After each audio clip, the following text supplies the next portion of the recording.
Bonjour mes amis, bienvenue à la chaîne des Frères Tadros. J'espère que ça va bien en direct de notre Basic Foodie Café. Quand même une place calme ici. Je vous arrive avec une capsule spéciale qui s'appelle l'ère des communautés, les dépendants, et je vous parle de mon expérience à ayahuasca. Bougez pas.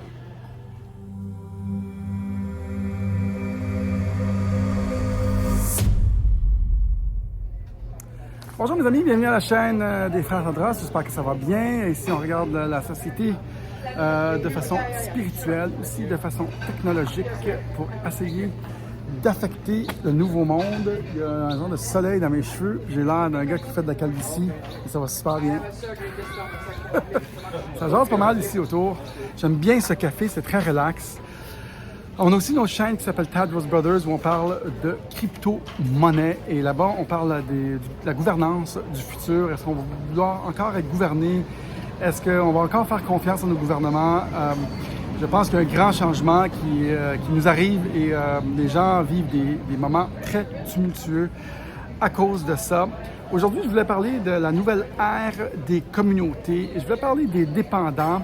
Je suis avec mon ami Pat, je pense qu'il va venir dans quelques secondes.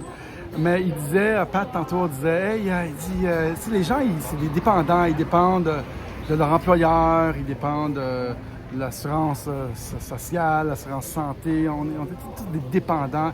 Et là, ils dépendent encore du vaccin. Toujours quelqu'un pour leur dire quoi faire. Mais quand on a des gens comme nous qui sont très entrepreneurs, très indépendants, très libres penseurs, on ne dépend de personne et ce, depuis longtemps. Et ça fait une grosse différence quand on se conforme à tout ce que l'État nous dit.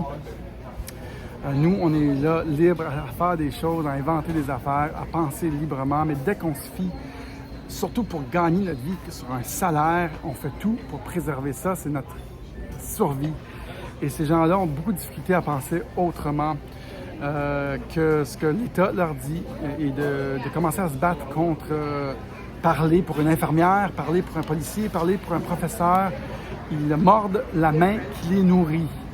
Et ça, c'est weird. Et ça, c'est les dépendants d'aujourd'hui, les dépendants du système, les dépendants de leur salaire.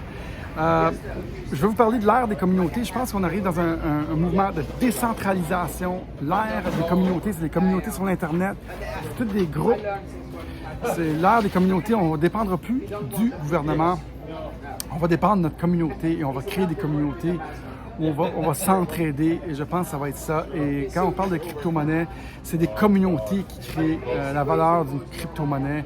C'est des communautés qui vont s'entraider pour partager leur savoir. C'est ça sur YouTube aussi.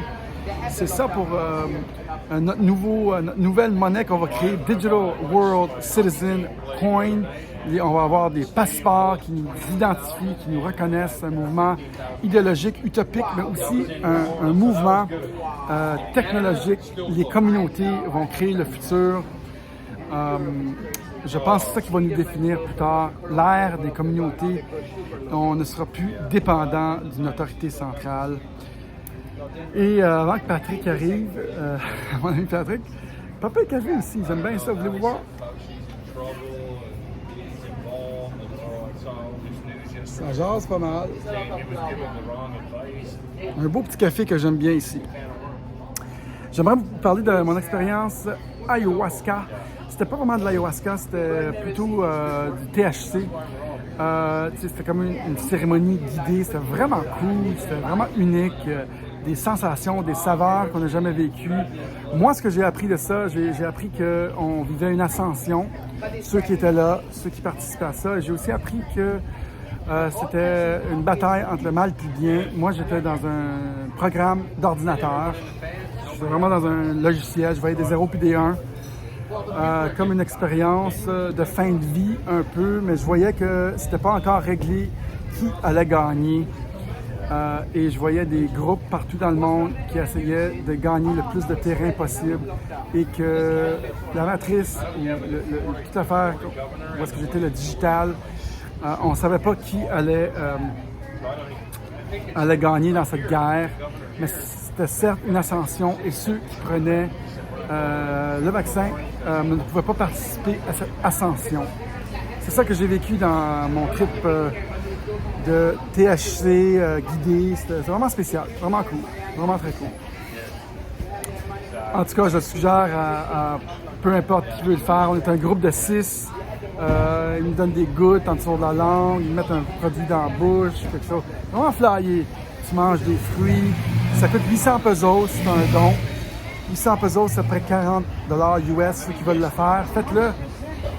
Ceux qui viennent ici, je peux vous donner le nom de la madame qui faisait ça, la chamane, qui s'appelait Jessica, elle fait de la musique. C'est vraiment spécial.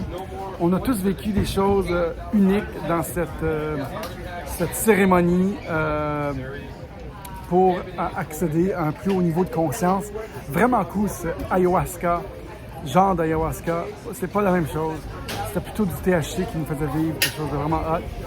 Ça résume pas mal mon expérience avec la chamane ici, puisque je pensais des communautés puis des dépendants. Comme mon ami Pat, il disait, ça fait pas longtemps que vous n'avez pas vu Pat.